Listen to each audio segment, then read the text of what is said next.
si Dieu le veut. Ayant quitté Corinthe, Paul est arrivé à Éphèse. Les Juifs auxquels il y a prêché Christ lui ont demandé de prolonger son séjour. Mais Paul a répondu « Je reviendrai vers vous si Dieu le veut ». Acte 18, verset 21.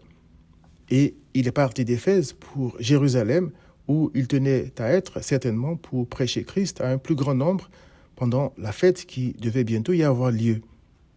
« Si Dieu le veut » est une expression que beaucoup utilisent, même ceux qui rejettent Christ. Venant d'un homme comme Paul, qui, en tant que rebelle, avait combattu Christ de toutes ses forces sous l'influence du diable, voir Éphésiens 2, verset 2, et que Christ avait délivré, acte 9, verset 4 à 5, si Dieu le veut dire au moins deux choses. Premièrement, n'en déplaise à ceux qui croient qu'on peut adorer Dieu sans passer par Christ, si Dieu le veut signifie que la volonté de Christ soit faite. Paul a écrit que Christ est assis à la droite de son Père dans les lieux célestes, au-dessus de toute domination, de toute autorité, de toute puissance, de toute dignité et de tout nom qui se peut nommer, non seulement dans le siècle présent, mais encore dans le siècle à venir. Il a tout mis sous ses pieds. Voir Éphésiens 1, versets 21 à 22. L'objectif de Dieu le Père et du Saint-Esprit est donc de glorifier Christ.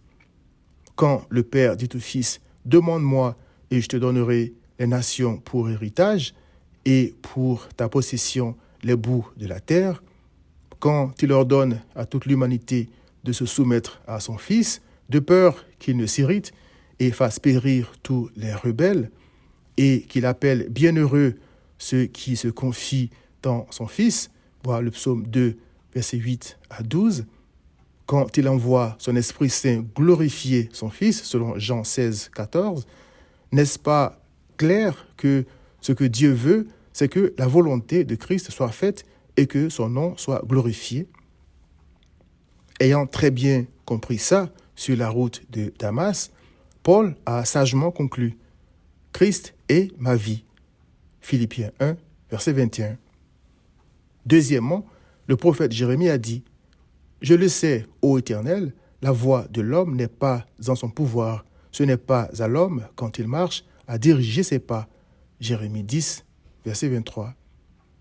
L'expression « si Dieu le veut » met donc en évidence la tristesse du sort de ceux qui s'élèvent contre Christ, qui cherchent à bâtir sans lui. Ils travaillent en vain, dit le psaume 127, versets 1 à 2. En disant en toute chose, si Dieu le veut, c'est au Père et au Fils que je rends hommage, tout en reconnaissant ma fragilité et mes limites, ainsi que sa toute-puissance. Il est écrit, reconnais-le, ça dit Christ, dans toutes tes voies, et il aplanira tes sentiers. Proverbe 3, verset 6. Arrête donc de le combattre en vain. Reconnais tes péchés. Change de voie. Viens à Christ.